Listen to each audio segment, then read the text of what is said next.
On this week's all-new episode of Let's Talk Cincy, award-winning actress, producer, and Cincinnati native Kaya Klingman returns home to showcase her latest project.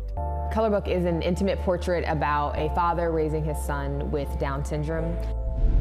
And she shares her personal story about her well-known father, Jim Klingman's fight with ALS. So my dad was diagnosed with ALS a little over 11 years now.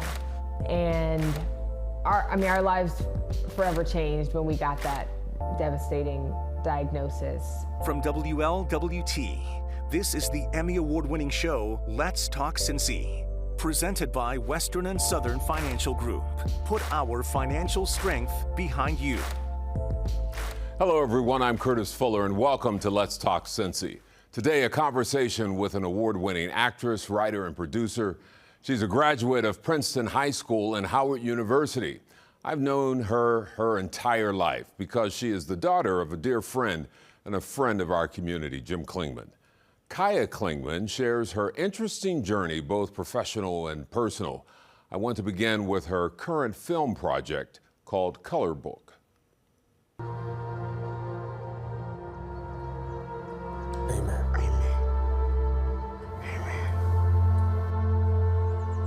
Color Book is an intimate portrait about a father raising his son with Down syndrome. And after the passing of his wife, he decides to take his son to his very first baseball game. And so in 98 minutes, we explore this journey between father and son, and we get to witness all of the different obstacles that they come across as they try to get to this game. And at the end of the film, they really learn to appreciate the journey is more important than the destination. Was this based on a real life story? No, actually, our writer-director, David Fortune, couldn't be with us today, but it was inspired by true connections that he did have with the Down syndrome community. He was a camp counselor, I believe, for children with different abilities, and he also had a close friend growing up that had Down syndrome. He ended up taking her to her prom, and he started having conversations with families that had children that had Down syndrome, and he realized that although we have seen, and still not enough, but we have seen documentaries and narratives about families with Down syndrome who are white, we've never really seen a story about a black family. And so instead of waiting for Hollywood to tell it, David was like, you know what, let me just write the story that I want to see. And you always start by having a script, but then you got to get money and you got to get a team, and it takes years. It can take years to actually make the project come to life, but that's where he started with that inspiration. And he actually created a short film a few years prior called Us, and it was done in the same kind of style as our feature film Color Book. It was also shot in black and white, and it was about a father teaching his son with Down syndrome how to play baseball. And so I got to see that film and got to see David's work, but before I signed on to the movie, and that piece was so compelling visually that, I knew I had to be a part of it, of the feature version of it. It must seem somewhat surreal to come back home. Mm-hmm. This is a full circle journey for you, and to come back to this film festival, the place that you called home for many years. Yeah, it does. It feels absolutely surreal, and I haven't been back here since I think 5 years ago when I premiered my first short film that I co-directed and co-wrote that was dedicated to my dad, called Eavesdropping on the Elders. See, that's why we need Brother Jim here. What does my dad have to do with this? Intelligence rules the world. So I haven't been back since then. I was like, that was 5 or 6 years ago now. And prior to then, I really hadn't been back in years. I haven't lived here in like 14 years, which is crazy. And so to be back here, premiering a film that I worked so hard on and poured blood, sweat, tears, got my first gray hairs doing it. I'm just like, it's just amazing. Like I wouldn't be from Cincinnati if it wasn't for my dad. And so being able to be back here, although without him, is bittersweet. But I know I am his legacy, and so being able to communicate the way that I like to communicate. My dad communicated through writing and through books and through columns, and I communicate through film. It's just an amazing feeling to be back here in my hometown, and it's very special. I've been blessed that I've known you all your life. Yeah. Literally, all your life. Talk about your journey. Yeah.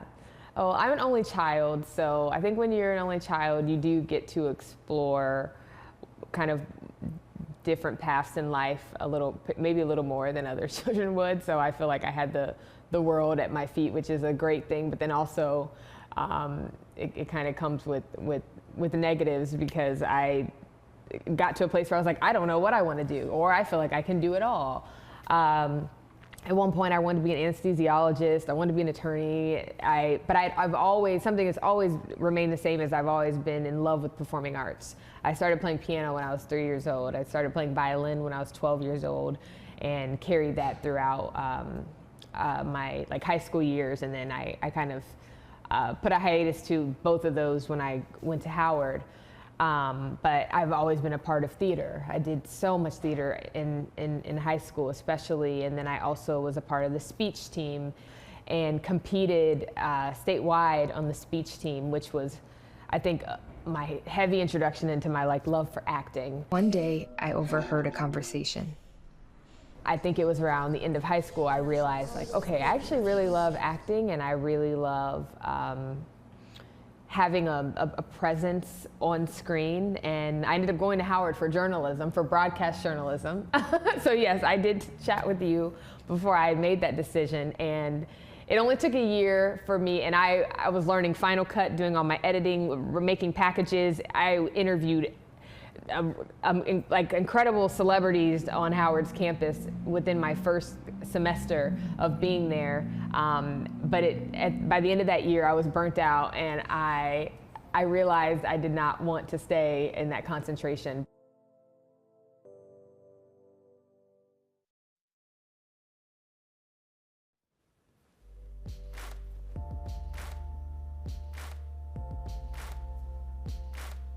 Welcome back, everyone. Before Color Book, as you heard Kaya say, she produced a film called Eavesdropping on the Elders. It was a powerful and memorable tribute to her father. That project is so special to me. It's called Eavesdropping on the Elders, and I cannot take credit for the title. It was a piece that my dad wrote years and years ago, I believe back in 2002, in his book Black Owned Knowledge. And it was a piece where he had a narrator eavesdropping on a conversation with our ancestors. Going to rest until our people are free. Can rise from the shackles. And he had about 100 different folks in there. And he told me years ago that he wanted to see this on a stage. But I'm not a playwright. I was like, I'm looking to get into screenwriting. And so for his 73rd birthday, I gifted him my first script. I wrote a script. I adapted Eavesdropping on the Elders to a screenplay, and I gave that to him. And I remember my dad's expression. My dad's not easily impressed. And he was definitely proud, but I knew that something was missing. You know, it was just a piece of paper. And yes, he got to read and see how, but he didn't understand what a script looks like. You know, my dad has written books and articles and is also a creative writer. So I knew his 75th birthday was coming up, and my dad has ALS, and his disease was continuing to progress at a pretty accelerated rate. And I knew that I wanted to gift him something for his 75th birthday that would stand the test of time and contribute to his legacy. Tangible gifts didn't mean so much to him anymore. So I wanted to give him something very special. And so I decided to take the script that I had co-wrote and make it into an actual movie. And that took a lot of hard work. And looking back, I used to say that was the hardest project I've done, but it doesn't compare to the things I've done recently. But I produced and directed and wrote that project. And I used all the resources that I had. I brought in the entire Atlanta indie community that I had worked with, and everyone was just so generous. I think I look back and I thought $10,000 was a lot of money, and it's not. Like, we just produced Color Book for $1 million, but so many people donated their time. Like, Tyler Perry's hair and makeup team all came on for free and made wigs for our folks who were playing our ancestors and or the elders, and added gray, and we're making bald caps and doing special effects makeup, things that would cost like tens of thousands of dollars. They just gave for free, and it's because I wrote a letter about my dad and talked about his legacy, talked about his impact on Cincinnati and our entire country, and so many people resonated with it, and they decided to give their time, they decided to give their finances. So many of my dad's friends donated to the project, and that's how I was able to make it for him. And I ended up premiering it here in Cincinnati. That was back when my dad could still travel, and it was a total surprise to him. And he actually was in the movie as well. And he had no idea when I was shooting. I took my little 3-person crew to South Carolina to capture him, and we did it in a way where, like, you know, we're just doing this little documentary, Dad. Like, we want you to do a few things, and I was directing him, and yeah, it was a beautiful moment, and I still reflect on that, and it was one of the, you know, the best moments I've been able to have, and I know he appreciated it so much, and we flew all of his friends and family there. And I got to play the narrator, so I was in the film. My mom was in the film. Our dog that, you know, passed away was also in the film. So it was just a really, really special moment. And I'm so glad I was able to honor him in that way as his daughter.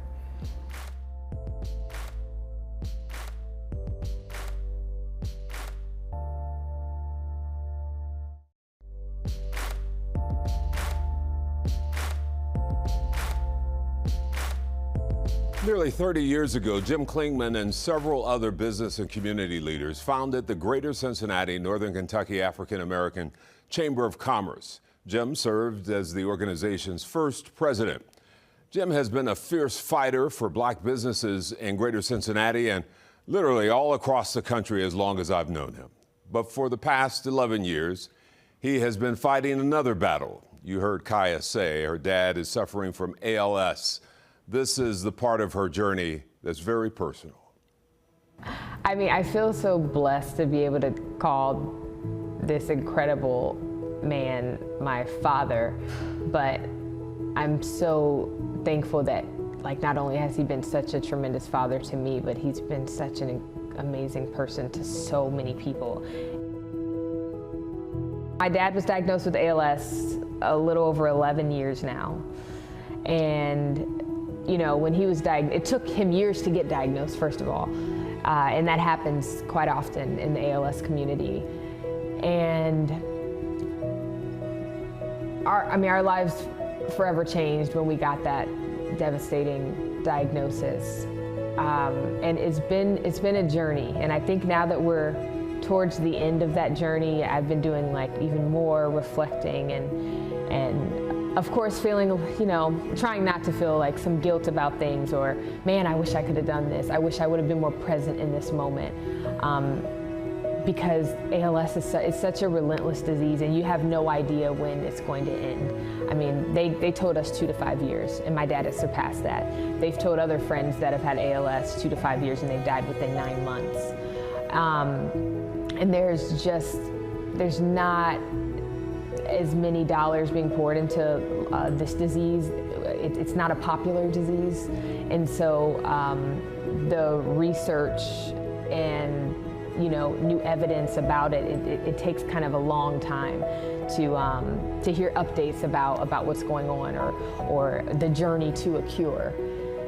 And so it honestly, for my dad, it took him a long time to be okay with even accepting that he had ALS, and it took him a while to let the public know. My dad was in the public eye at all times, and my dad is a Leo. He is prideful, and I saw him struggle and wrestle with, I remember he wrote his last article, and an article that he expressed that he had ALS publicly, and it was so hard for him because he was used to carrying the family, not only carrying us, our small family, he carried the community, he really did.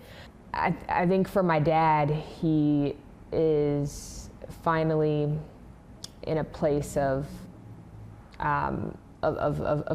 seeking peace, and I've seen him struggle just so much over the years. I mean, the disease is unfathomable. I would never want my worst enemy to experience the perils of ALS. And I used to not even be able to have a conversation about this without like breaking down and crying, but I feel like I've cried so much. I feel like I've grieved my last hug with my dad. I've grieved the last time I saw him standing. I've grieved the last time he was able to hold a cane. I grieved the last time he was able to squeeze my hand. He can't move any part of his body anymore except his eyes. And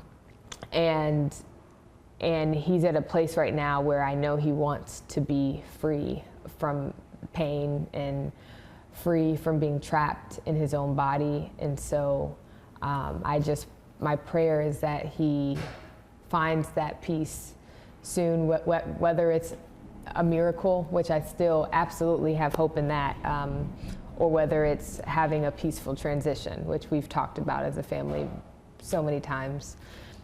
I told him the fact that he's changed one person's life is enough, but we all know that he's changed thousands of people's lives. And from his column alone, from his speaking engagements, from the work that he's done in the community, and I wrote at length just about like what I've seen and what I've witnessed and what I've been able to talk to his friends and family about, and that gave him comfort. And I really hope that I hope God is allowing him to continue to live right now, because he's allowing him to prepare for peace, and he's allowing him to know that he's done well, that he's lived an amazing life, and he has done exactly what he was supposed to do. My dad was a very athletic man. He was an avid cyclist in his 60s, riding 2,000 miles across the country. He was a bowler, loved bowling, and I actually think that's why he's been able to persevere so long, in addition to my mom being a nurse and just stepping right into the caregiver role so seamlessly. But ALS is a motor neuron disease, so it breaks down your muscles bit by bit, and your brain stops telling your muscles to fire. He's a fighter. He has relentlessly fought to live the last 11 years, and I know he's tired of fighting now. And I see that, and I want him to be happy. I want him to be at peace, and I want him to be free of that. So there's no way to prepare for death, and I think the unknown scares us all, and I know it scares him too. He doesn't want to die, but he's just tired.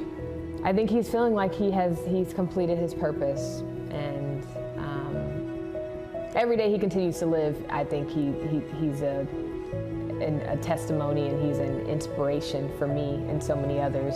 I know when I wake up in the morning and I don't want to get up, I'm like, my dad really can't get up, and he's getting up, and he's continuing to get poked and prodded and moved around and jerked around, and he's still fighting every day.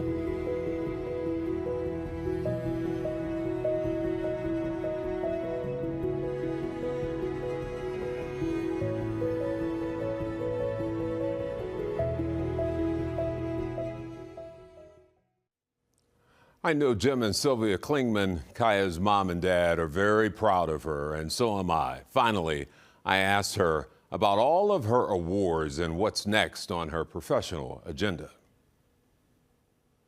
I think I've lost track of how many awards, but we've won, just to name a few, we went internationally. We went to Deauville, American International Film Festival. I think I'm saying it right.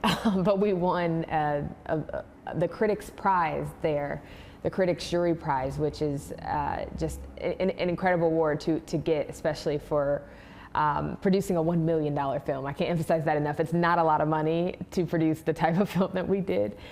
We also won Best Feature Film at Austin Film Festival, which is an amazing festival. We won Best Feature, American Feature at Denver. We just won a Best Cinematography Award at Santa Barbara and another one at New Orleans Film Festival.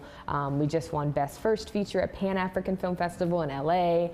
And also our director was just chosen as Variety's top 10 directors to watch. And we got to go to Palm Springs for a brunch, and like, I was sitting right next to Cynthia Erivo and Ariana Grande, and J-Lo was right here, and Zoe Saldana was right here, and like, you know, seeing our director go on stage next to Malcolm Washington, Denzel's son, and Zoe Kravitz, like, it was like, just, I was like, is this really happening? And for a movie that I know I created, so it was just, yeah, we've been an amazing run. And then also we were nominated for 2 NAACP Image Awards. It's been a ride. We are seeking distribution right now. That's the next step, along with building out a robust impact campaign. And that starts with like festivals like Over the Rhine International Film Festival that really focuses on increasing awareness in the disability community. But we have a number of screenings coming up this year in different cities to really work with the disability community and showing them the film and having impactful conversations about the film. And I also am in post-production for a short film that I wrote and directed that's all about women's health. And so a lot of the stories I have been trying to tell recently have been focused on women's health. I did a short film called Black Butterflies in 2022 or 2021, I believe, that aired on BET. That was about the maternal mortality crisis for Black and brown women. I just produced a animation short for the first time that has also been winning tons of festivals. We were just at Slam Dance last week, and we won honorable mention for the jury prize.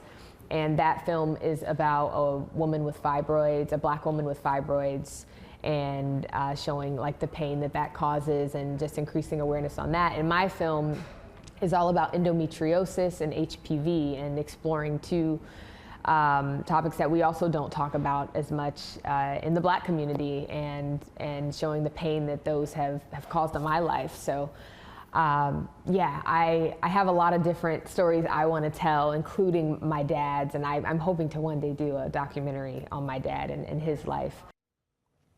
And I'm certain she will. Well, thanks for joining us. We'll see you next time for another edition of Let's Talk Cincy.